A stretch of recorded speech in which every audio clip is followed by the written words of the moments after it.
The fluorescent lights hummed their mechanical song above the third-floor nurses' station at St. Michael's Hospital, a sound Natalie Hayes had learned to filter out 8 months ago the same way soldiers learn to sleep through artillery.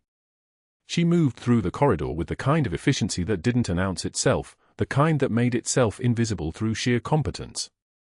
Her name badge read simply N. Hayes, RN in clinical sans serif, no credentials listed, nothing to suggest the woman in the blue scrubs had once coordinated 17 combat medical extractions in the Ramadi district of Anbar province.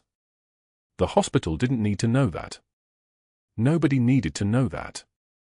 Room 347 sat at the far end of the wing where the quieter patients stayed, the ones without families who called every hour, without visitors who crowded the doorways asking questions. General David Cross lay in the hospital bed with the kind of stillness that comes from both traumatic brain injury and profound deafness, a man caught between two silences, the internal and the external fused into something that looked like peace but felt like erasure. He was 63 years old, retired Special Forces, 28 years of service before an IED in 2003 had stolen his hearing and left his memory in pieces scattered across a desert he could no longer name. Natalie approached his bedside with her medication cart, the wheels barely whispering against the polished tile floor, and began the routine she'd performed 4 times already this shift: vital signs, medication administration, wound assessment. Standard nursing protocol. Nothing remarkable. Except that when she changed the dressing on his left arm, a precautionary measure for a surgical site that had healed months ago but still required monitoring, her hands moved with a precision that belonged to a different context entirely.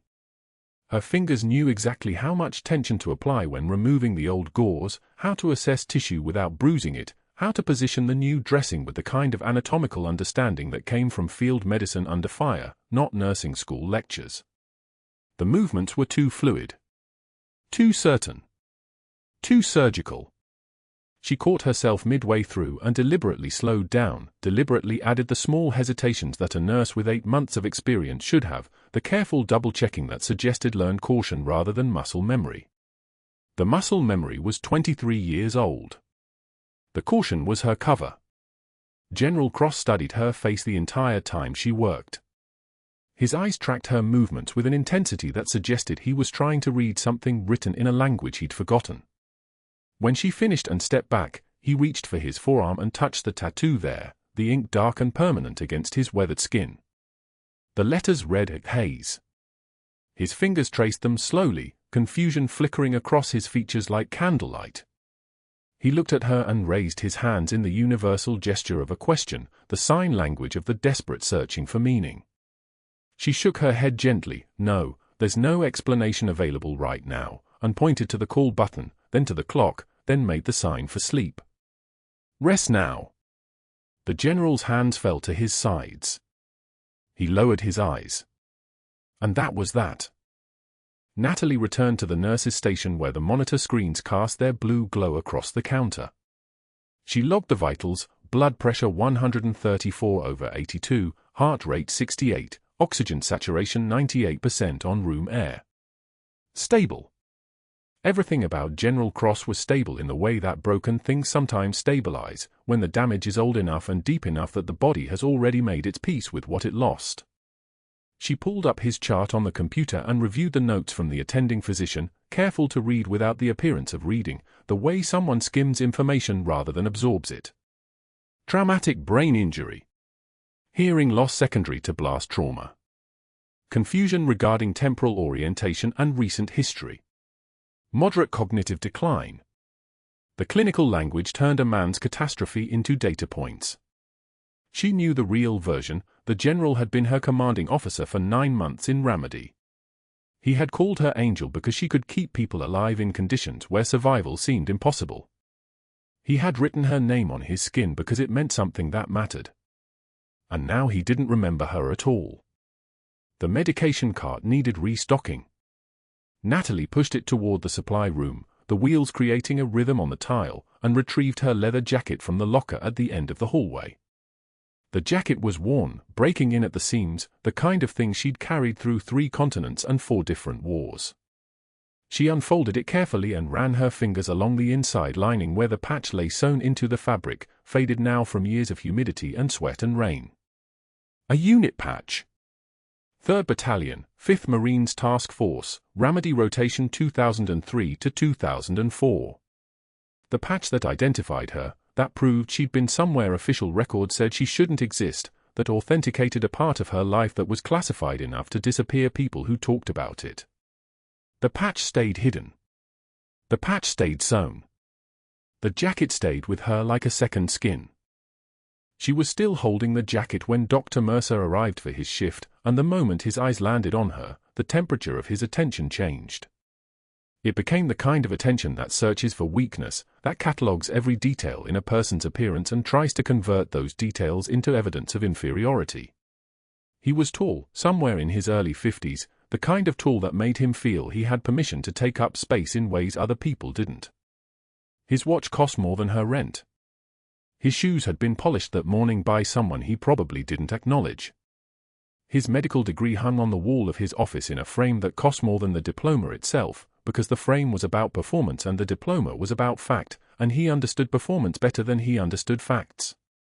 "Miss Hayes," he said, and the way he said her name made it sound like an abbreviation of something longer that he decided not to bother with. "You're working late again." "Restocking," Natalie said, keeping her voice level in the way trained people keep things level, no elevation, no excess air, just information transfer. She began moving past him toward the supply cart, but he didn't move. "Your charting on the cross case is detailed," he said. It wasn't a compliment. It had the structure of one, the words arranged in that particular way, but something underneath made it into something else. Almost too detailed for standard nursing documentation. She met his eyes briefly. The accepted duration was 1.2 seconds, long enough to show respect but short enough to show deference. She timed it carefully. Standard assessment protocol. He said, and that single sound contained everything he needed to communicate: suspicion, dismissal, and the beginning of a calculation that was running behind his eyes like code executing. He moved past her finally, and she felt his attention retreat like a door closing, but the door didn't close all the way. It left a crack. It left a space where something could grow. She had been around enough dangerous people to recognize the moment something began, not hostile yet, not explicitly, but the moment when a person decides that another person needs to be measured, tested, and ultimately reduced to a category that made sense within their hierarchy of the world. Natalie continued to the supply room and began restocking the medication cart with the kind of mechanical efficiency that required no part of her mind. The other parts could stay alert, stay tracking exits and spatial relationships and the location of the nearest defibrillator. The supply room smelled of antiseptic and cardboard and something underneath that was distinctly pharmaceutical, a clean smell that never quite masked the underlying scent of human suffering that seemed to seep through hospital walls no matter how many times they were cleaned. She worked methodically. Unit doses of metoprolol. Vials of lorazepam. Bottles of atorvastatin. The kind of routine that made her invisible, that made her the kind of person people looked through rather than at. But that wasn't the worst part of working for a man like Dr. Mercer. By the time she returned to the unit and resumed her rounds, the other nurses had begun to respond to something. There was a shift in the energy, the way a herd animal senses that one of its own has been marked by a predator. Dr. Mercer had moved through the unit with purpose, making comments, not quite loud enough to be public performance but not quiet enough to be private, about the importance of maintaining certain standards, about how not everyone was equipped for the complexity of hospital work, about how sometimes good intentions couldn't compensate for the proper training and credentials. The comments weren't directed at anyone specifically.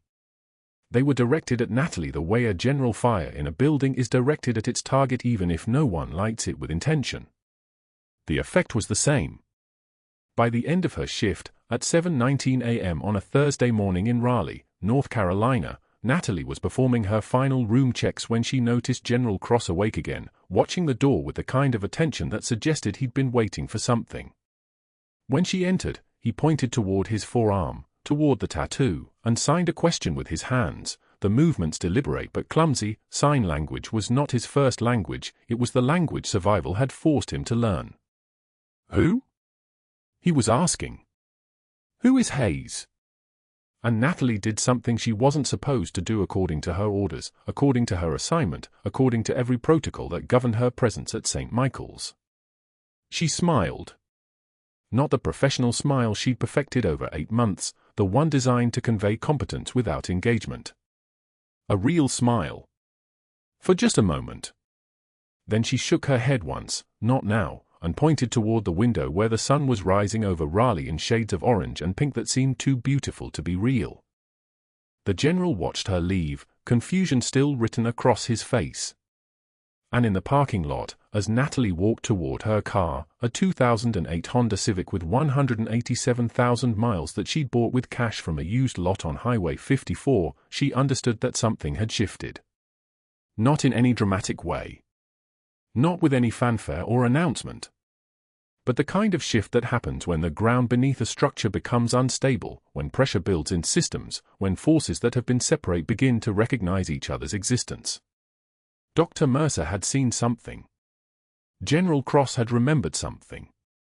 And Natalie had broken the one rule that mattered. She had shown that she cared, which meant she had given someone leverage, which meant the invisible work of her assignment had just become significantly more visible. The rain started as she was driving home, light at first and then heavier, the kind of rain that came in sheets and made the world feel smaller, more contained, more like a room than like a city. She turned on the windshield wipers. She thought about General Cross touching his arm. She thought about the way Dr. Mercer's eyes had moved across her hands like they were reading text in a foreign language he was determined to decode. And she understood, with the kind of clarity that comes from muscle memory and experience, that everything was about to become much more complicated. Thursday morning at St. Michael's, the fluorescent lights cast everything in that sickly institutional glow that made skin look like it was already halfway to cadaver. Dr. Mercer led his teaching rounds, 20 residents trailing him like ducklings, clipboards and fresh-pressed coats, the kind of bright-eyed medical students who still believed their credentials meant they had earned the right to judge. Natalie was stocking the medication cart on the 3rd floor when she heard his voice carrying down the corridor, that particular tone he used when he was setting up an audience for humiliation. She watched from the doorway as he stopped the procession outside room 347, General Cross's room. Mercer held up a chart, her chart, letting it catch the overhead light like he was exhibiting evidence at trial. "Let's discuss inadequate nursing protocols," he announced, his voice carrying authority that came from his last name more than anything actually earned. Nurse Hayes documented respirations at 18 per minute. Yet she failed to note accessory muscle use. Failed to document paradoxical breathing patterns. This is what happens when people check boxes instead of think critically. The resident shifted, uncomfortable. One glanced at Natalie. She stood in the corridor, hands clasped in front of her, taking one measured breath. Her jaw tightened, just enough that someone trained to read body language would see it. Just enough that she understood what was happening. This wasn't a teaching moment. This was a public execution. "See, gentlemen," Mercer continued, turning the pages, "nursing documentation should inform our clinical decisions. Not obscure them. But when the documentation is this shallow..." He smiled. "We get shallow care." A resident laughed nervously. Another wrote something in his notes, probably the narrative Mercer was crafting, the story that Natalie Hayes was competent on paper only, a checkbox nurse in a field that required thinking. She'd seen this before, in Ramadi, in a different kind of warfare. The kind where the weapon was language and the target was reputation. She'd also seen people survive it. One tear escaped, just one, and she wiped it away without breaking eye contact with Mercer. Without looking away. Without giving him the satisfaction of seeing her crumble. Her eyes were steady as glass. Cold glass. The kind that reflects things back at you without judgment, just fact. Mercer's smile faltered for exactly 1 second before he turned back to his residence and continued his dissection of her work, her judgment, her presence on his unit. She returned to the medication cart. Her hands didn't shake. That wasn't restraint. That was training. But that wasn't the worst part. The worst part came 3 days later. Tuesday afternoon. The vending machine on the second floor hummed its mechanical monotone, ancient and reliable. Natalie inserted coins for coffee, the cheap stuff, black, no sugar, because she'd learned long ago that taste was a luxury for people with the luxury of time to care about taste. She was reaching for the cup when footsteps approached. Male. Multiple. Mercer's voice, deliberately pitched to carry. Some people play nurse because they couldn't handle pre-med, he said to the two attending physicians flanking him. Not quiet. Not a private thought. A performance. It's like being a pilot who only flies Microsoft Flight Simulator. Sure, you know the controls. But when the actual aircraft goes into a stall. He didn't finish the sentence.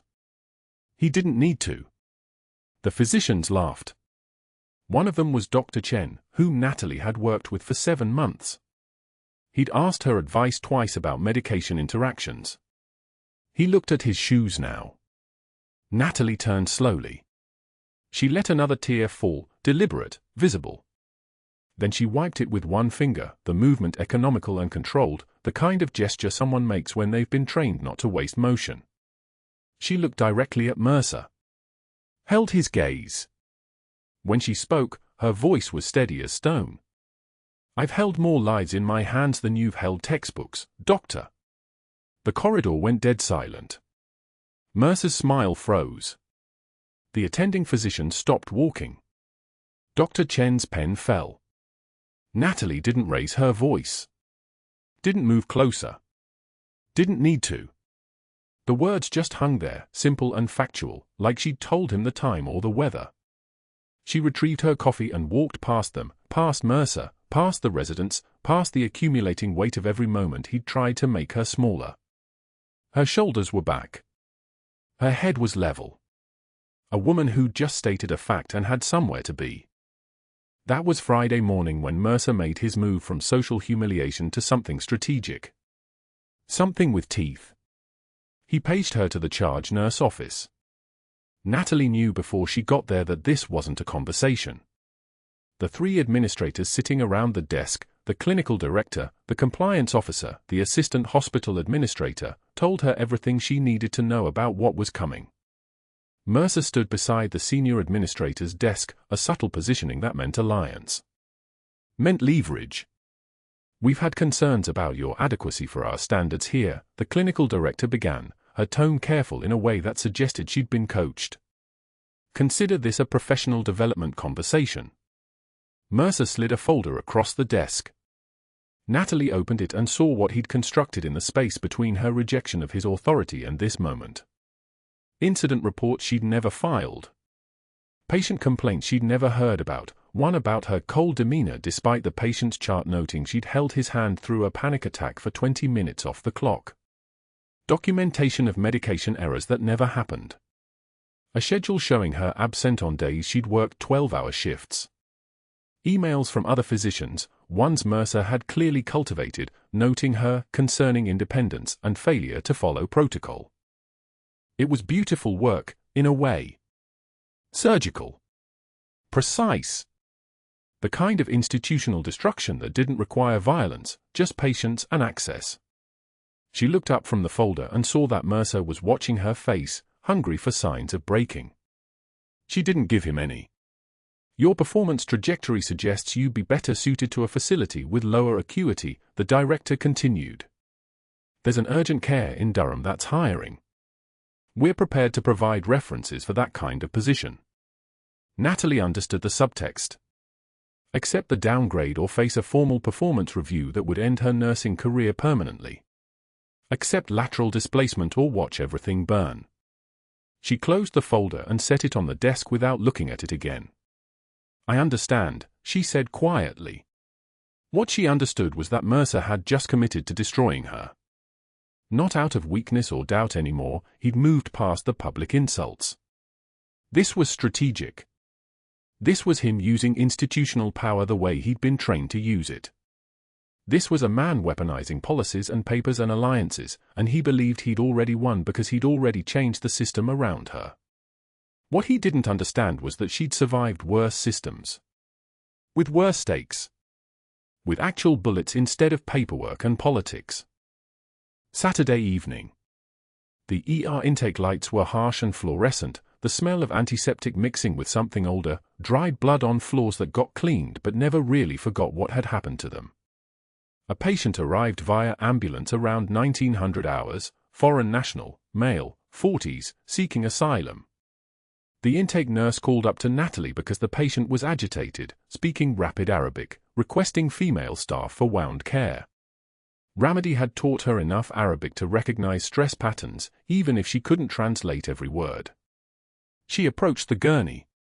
The patient looked up and his entire body went rigid. His eyes locked on hers and something ancient and terrified woke up behind them.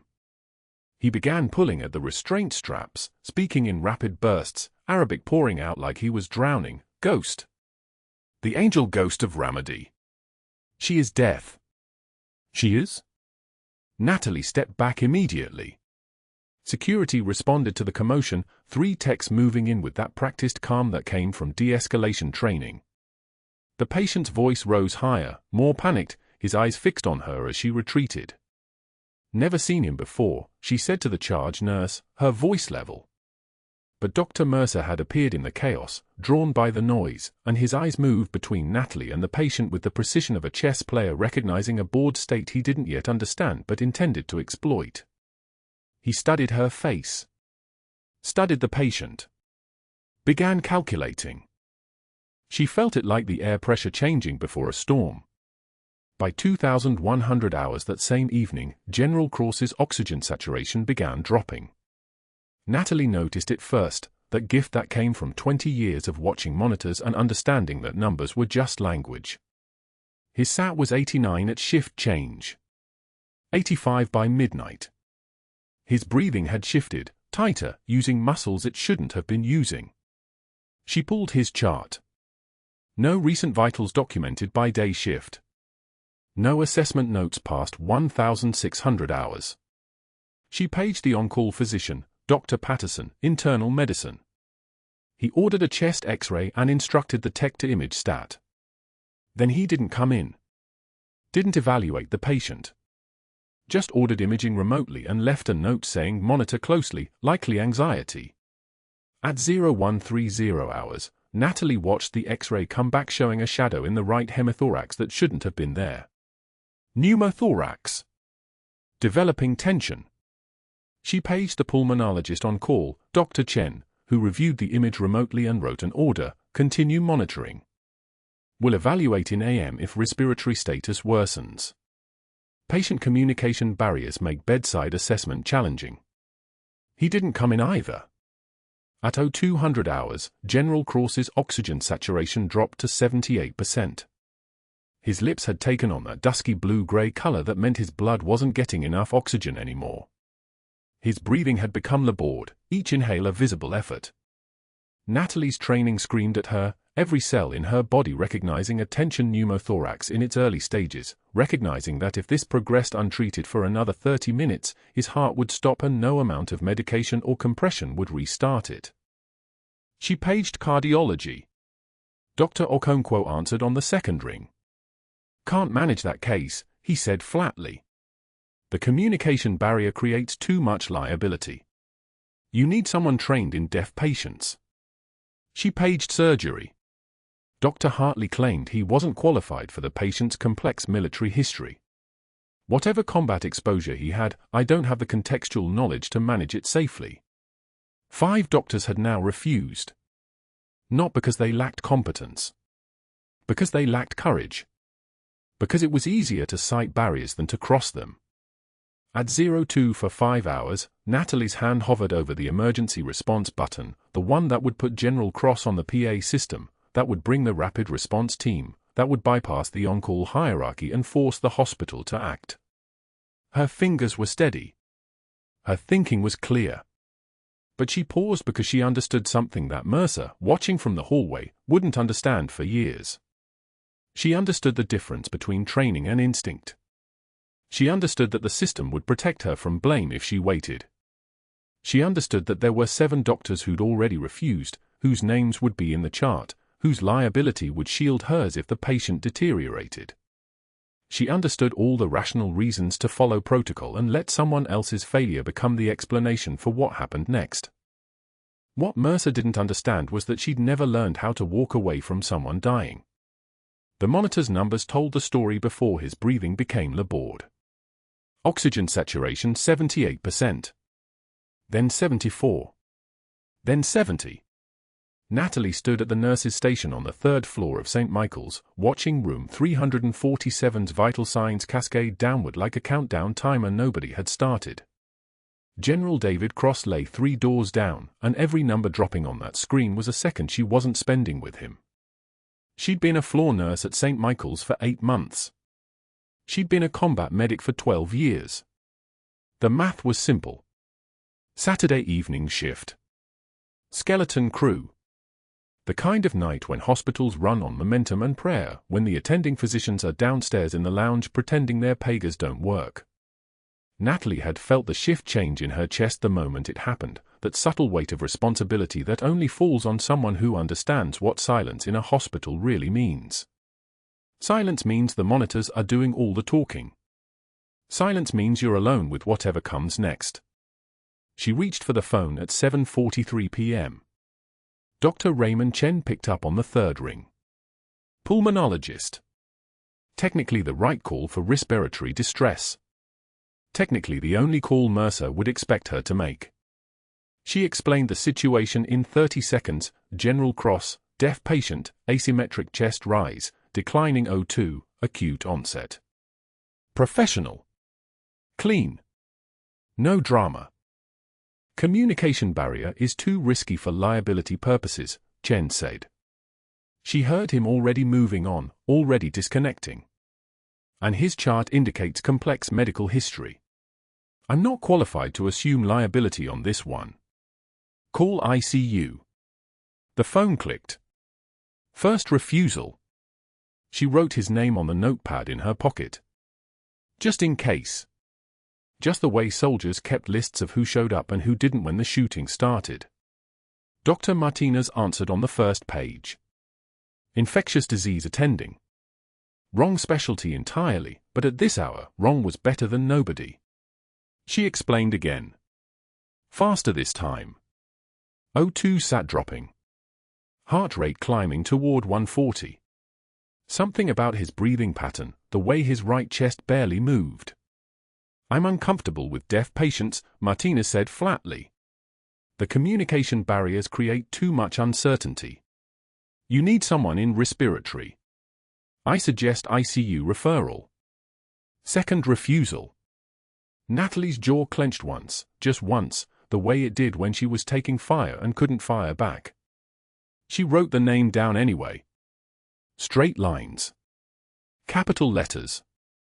The kind of writing soldiers did in after-action reports. Dr. Strauss didn't answer his page. Didn't answer the second one. Didn't answer the third. By the time Natalie put the phone down the 3rd time, his name was already written, underlined, with 3 parallel marks beside it. Military habit. 3 attempts. 3 refusals. That was 4. She walked to room 347 and stood at the threshold, letting herself look at him for exactly 2 seconds. General David Cross lay against the pillow with a kind of stillness that only came from battle-scarred sleep. His chest rose and fell. Rose and fell. But not symmetrical. Never symmetrical. The right side barely moving, the left compensating, working overtime in a futile equation that bodies couldn't sustain forever. His lips had a blue tint. Cyanosis. Not extreme yet. Not code blue yet. But the direction was wrong. The monitor behind him showed what the human eye couldn't measure precisely, oxygen saturation at 72%. Heart rate 145. Respiratory rate 35, a body in panic, breathing like a machine set to maximum. The numbers kept moving in one direction, and they weren't going to stop on their own. She walked back to the station and picked up the phone again. Dr. James Halloway was the pulmonary attending on call. Should have been first on the list, except Dr. Mercer had already made that call. She watched it happen in real time. Mercer stood 10 feet away, his hand on the unit phone, his voice carrying across the empty station with the measured authority of someone who'd spent 20 years learning exactly how to sound important enough to be believed. "Dr. Holloway," Mercer was saying, his tone wrapped around words like sugar-coating glass, "I'm reassigning Cross to you for management. He's stable at present. Monitoring only. I'm downgrading his acuity level to stable observation. You can see him on morning rounds." Natalie watched Mercer's free hand move, even as he spoke. He was writing something on the chart. Changing the orders. Downgrading the status from acute to stable. Creating a paper trail that said nobody needed to hurry. Creating a system where everyone would assume somebody else was watching.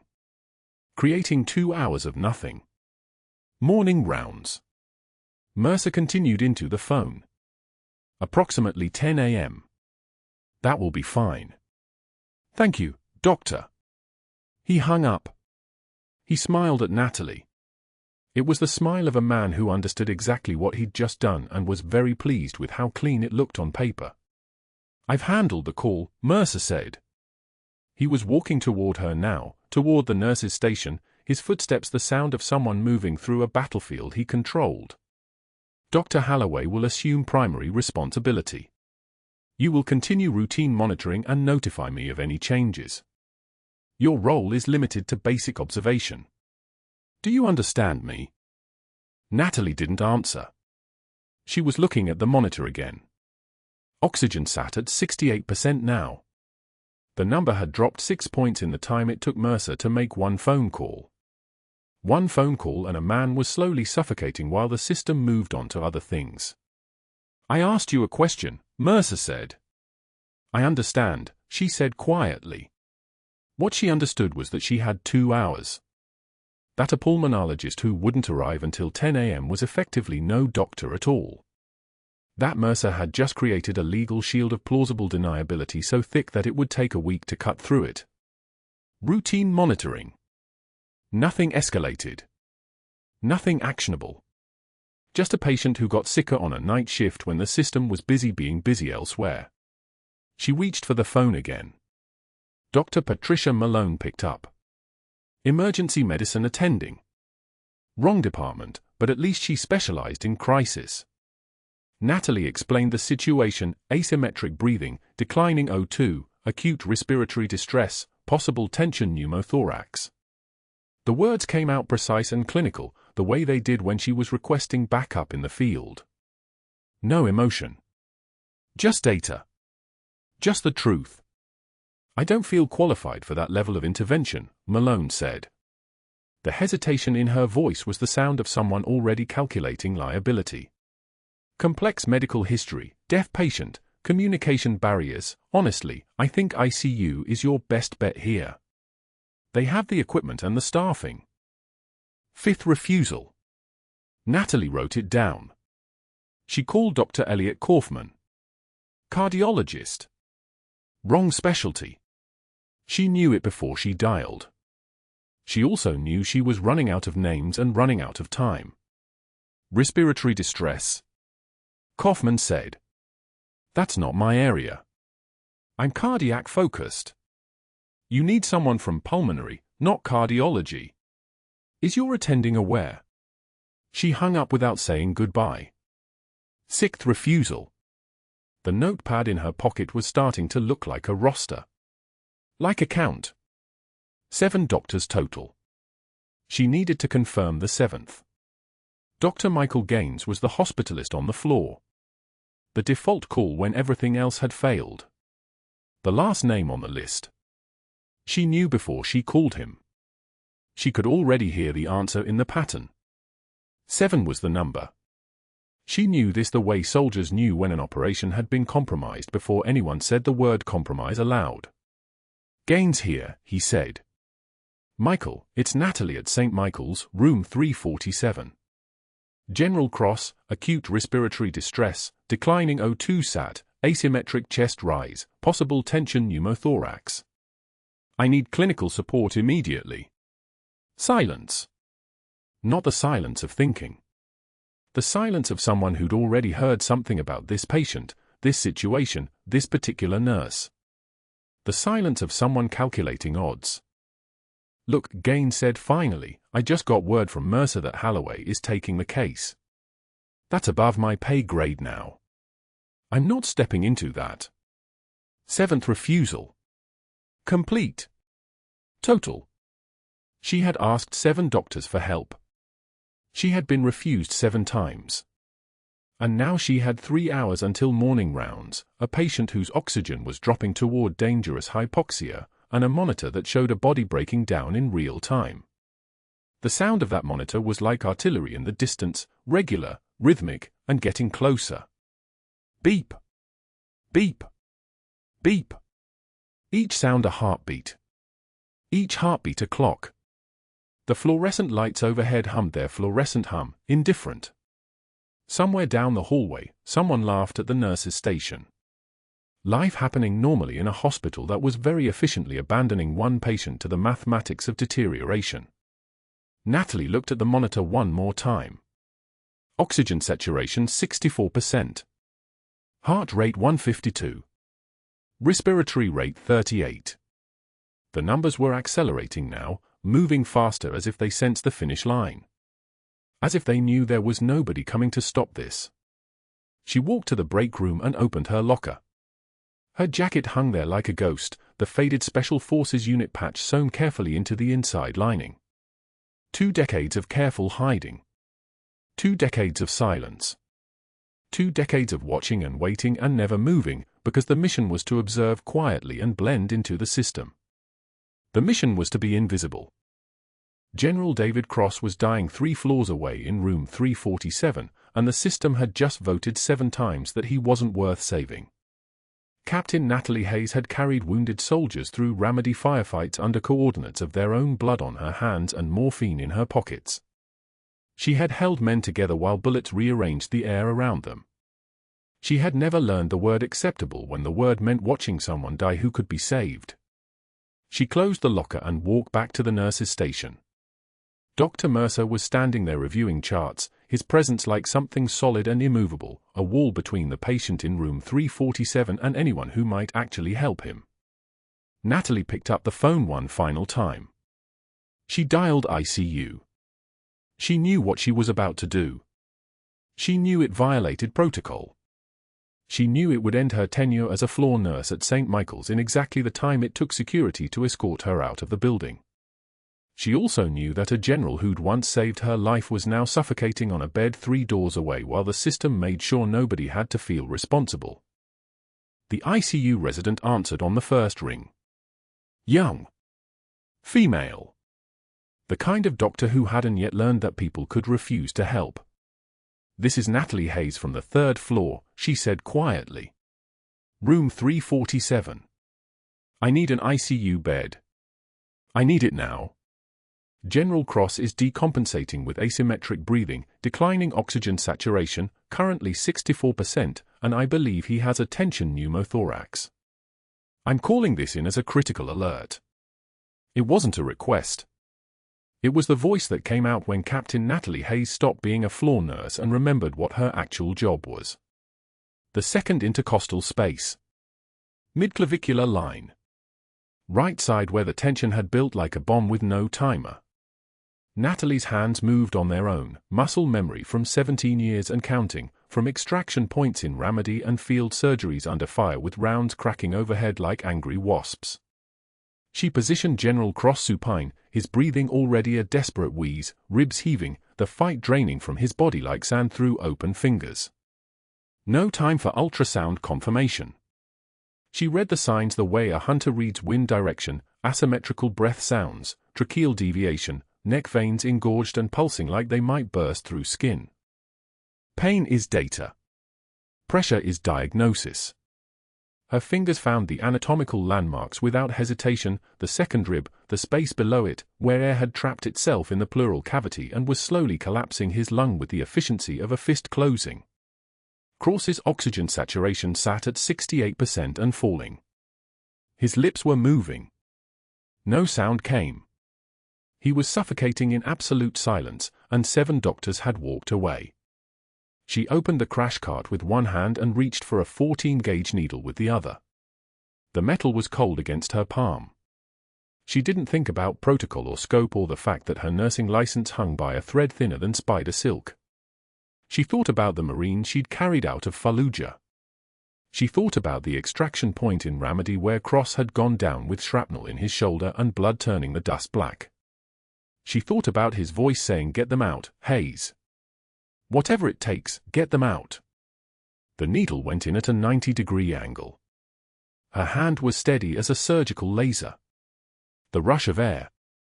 That distinctive hiss that only exists when pressure finally equalizes, when death gets beaten back by 6 centimeters of metal and muscle memory and the refusal to let someone die on your watch. The sound of survival. General Cross's body convulsed once, then settled. His breathing shifted from desperate to labored to almost normal in the space of 3 seconds. She was establishing the chest tube, her movements precise and economical, when the ER doors swung open and Dr. Mercer walked in flanked by security and Dr. Raymond, the chief of staff. Mercer's face was a study in controlled triumph, the kind of expression that comes when a predator finally corners its prey and knows it has won. "Practicing medicine without a license," Mercer said. His voice carried the weight of a death sentence pronounced in a courtroom. "Performing invasive procedures beyond her scope. I want her credentials suspended immediately and charges filed." Cross's oxygen saturation climbed as Natalie secured the tube. 75%. 82, 88. His color returned like a man pulled back from drowning. His breathing settled into something human again, something that would keep him alive past the next hour. The monitors beeped their steady affirmation. Sinus rhythm. Stable. Salvaged. Dr. Raymond looked at the successful procedure. Then at Natalie, who said nothing in her own defense because she couldn't reveal her rank.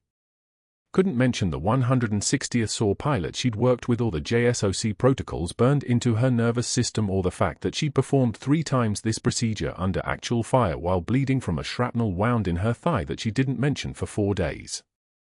Couldn't explain that battlefield medicine doesn't follow hospital protocol because the operating room is moving at 60 miles per hour and the surgeon doesn't have time to fill out incident reports while rounds are incoming.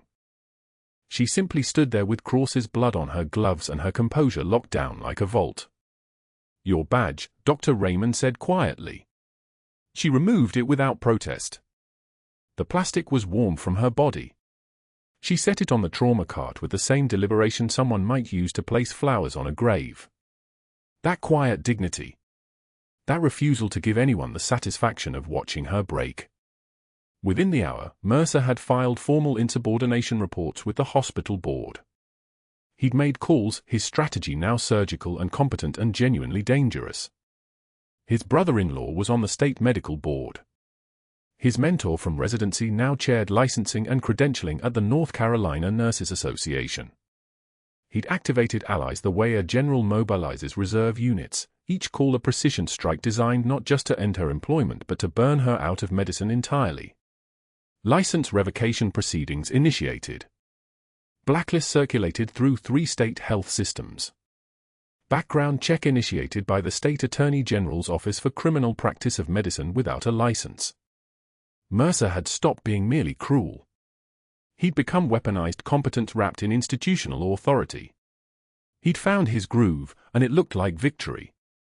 3 hours after saving General Cross's life, 3 hours after her hands had made the difference between death and survival, Natalie stood at a bus stop in Raleigh with rain falling in sheets that sounded like applause for all the wrong reasons. The cardboard box in her arms was soaked at the corners. Inside it, a cracked coffee mug that said "World's Okayest Nurse" in peeling letters. A dying succulent she'd never watered because the mission came first and plants required continuity. A photograph from Ramadi, 12 soldiers in desert camouflage standing in front of an army truck under a sun that looked like it wanted to kill you. 6 of those faces had been crossed out with a black marker by hand she didn't recognize. Half of them now dead. The other 6 still carrying the weight that never quite lessened. The rain soaked through her civilian jacket to the faded unit patch sewn inside the lining, the only physical evidence of Captain Natalie Hayes and her actual life, hidden where no one at St. Michael's would ever think to look. Pentagon classified. Operational security maintained. Her identity compartmentalized and buried so deep that even hospitals weren't supposed to know what they were looking at when they looked at her. Her phone buzzed. Encrypted message from her handler, Lieutenant Colonel Marcus Webb, who had placed her at St. Michael's 8 months ago with a single directive: monitor General David Cross, assess his psychological stability, ensure his classified operational knowledge remained secure despite his traumatic brain injury and his vulnerability to coercion. The message said only, mission compromised. Extraction pending. She stood in the rain with a box of her former life and waited for the call that would tell her to disappear. But that wasn't the worst part. The worst part was that she couldn't warn Cross. Couldn't tell him that the man in the hospital bed wasn't just her patient anymore. He was the reason she'd been there at all, the reason she'd stayed quiet through humiliation and filing cabinets full of false reports and 7 doctors walking away from a man who needed her. She'd been his guardian angel without his knowledge, and now she was being extracted from his life at the exact moment he might finally need someone to tell him the truth about why a floor nurse knew how to perform emergency thoracic decompression like she'd done it 1,000 times before. The rain hammered down harder. A car pulled up to the bus stop, unmarked, government plates, driven by a woman in tactical gear that she wasn't bothering to hide anymore. The extraction team had arrived. In another hour, Natalie Hayes would be in a Pentagon briefing room explaining how 7 doctors and 1 ambitious cardiothoracic surgeon had burnt her cover. In another day, she'd be reassigned. In another week, she'd be back in the field somewhere that required her specific combination of skills, medical precision and military training and the ability to save lives while operating under impossible constraints. But in this moment, standing at a bus stop in Raleigh, Natalie Hayes felt the weight of everything she'd left behind in that hospital. The old photographs of dead soldiers. The knowledge that General Cross had her name tattooed on his arm and might never understand why. The certainty that Dr. Mercer had just destroyed the best cover operation she'd ever had, and in doing so, had exposed more than just her career. He'd exposed the fact that the most dangerous person in that hospital wasn't wearing a white coat. She got in the unmarked car. The driver didn't greet her, didn't ask questions. Protocol. They drove in silence toward whatever came next, and Natalie watched St. Michael's Hospital disappear behind them in the rain. She didn't look back. She'd learned long ago that looking back was a luxury soldiers couldn't afford. The ER doors hissed open at 8:22 a.m. on a Sunday, and the patient on the stretcher was screaming in Arabic. Infected shrapnel wounds. Fever of 104.2 degrees. The intake nurse flagged him as a former detainee, possible militant background, wound care complicated by his refusal to cooperate with most staff. But as they wheeled him past the security escort removing Natalie from the building, his entire body went rigid. His voice cut through the hallway like a blade finding its target. Ghost. The angel ghost of Ramadi. She walks. The angel walks. The stretcher stopped. Security froze. Every head in that corridor turned toward the chaos. The patient was pointing at Natalie Hayes as she stood there with her cardboard box, her jacket soaked from the rain outside, her badge already clipped to a security guard's pocket. His eyes were wide, not with fear. With recognition. With the kind of wonder that comes from seeing someone you believe dead walk past you one more time. Lieutenant Brooks was with General Cross when he heard the commotion. The Marine Corps liaison had been sitting beside the general's bed that morning, updating him on upcoming physical therapy, when the shouting started echoing down the corridor. Brooks heard his name called, "Lieutenant! You need to see this!" And he moved toward the voices with the kind of automatic response that 3 tours had burned into his muscle memory. What he found was Dr. Mercer standing in the hallway, his face darkening, his mouth opening to issue some command to silence the patient, and a security officer holding a cardboard box like it was evidence at a crime scene. Brooks pulled Natalie's file from his bag. He'd been carrying copies of General Cross's complete medical record, and sometimes they came with adjacent files. Sometimes a curious junior officer dug a little deeper. What he found in her military records made his breath catch. He moved past Mercer without acknowledgement and began reading aloud in a voice that didn't ask permission because it didn't need to. His voice carried the weight of someone trained to brief generals. Captain Natalie Hayes. Bronze Star with Valor. He paused. Looked up. Purple Heart. Another pause. Credited with 17 combat saves including, he flipped the page, and his eyes widened. Including extraction under fire of a general officer during Operation Ramadi, Direct Action Raid, 2007. The fluorescent lights hummed their constant electric white noise. Someone dropped a clipboard and nobody picked it up. Dr. Mercer's jaw tightened. His hand came up, palm out, the gesture of someone accustomed to being obeyed. Lieutenant, that's classified material and you have no authority to, but his voice cut off because the door to room 347 was opening. General David Cross emerged in hospital-issue shorts and a t-shirt that hung loose on his frame, his hair white at the temples, his body still moving with the fluid precision of someone who had spent 40 years commanding men. He was slow. Not weak, but careful. Intentional. A staff nurse, young and nervous, recognized the moment for what it was. She moved to General Cross and raised her hands, beginning to sign his name with the careful clarity they'd all been trained to use in his presence. The general's eyes snapped toward her fingers. Toward the configuration of hands that spelled out the name Natalie. His hands dropped to his sides. 20 years of fog doesn't lift gradually. It clears. Like someone had turned on the lights in a room he'd been navigating in darkness. His eyes found her across the distance of 15 feet and 1,000 memories. His hand came up to his forearm, to the tattoo that had been there for decades, a name he couldn't remember, a face he couldn't place, a soldier he'd been trying to hold onto through the fog of traumatic brain injury and time and loss. He read the tattoo with his fingers like it was a letter someone had left him to find. Then General David Cross, decorated soldier, commander of men, retired Special Forces general, lowered himself slowly to both knees in the center of that hospital hallway.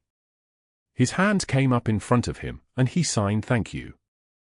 Thank you. Thank you. The repetition was not words anymore, it was breathing, it was prayer, it was the sound of memory finding its way home. His eyes streamed. His shoulders shook. The silence in that corridor was so thick you could operate in it.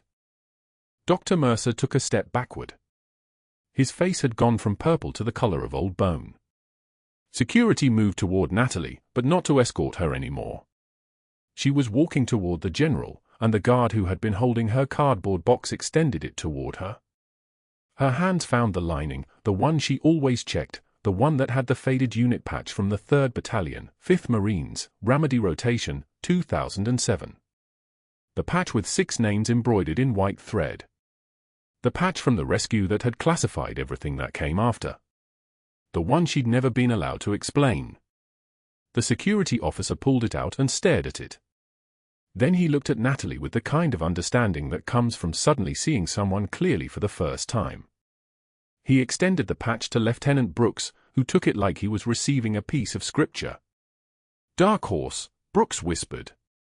The rescue at the Jolan district. That was 3-day-old intelligence. There were only 7 soldiers in that whole operation. The foreign national patient in the stretcher was watching this unfold, and his voice came again, softer now, Angel Ghost saved my life. Carried me to the helicopter. Held pressure on my chest for the whole flight. I was nobody. Just a kid with a gun.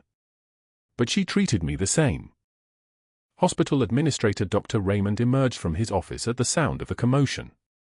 He stood in the hallway, taking in the general on his knees, the Marine Corps officer holding a classified unit patch, the captain with the rain still wet in her hair, and the security guard with a cardboard box containing a coffee mug and a dying succulent and a photograph of 6 men, 4 of whom no longer existed on any roster that wasn't classified.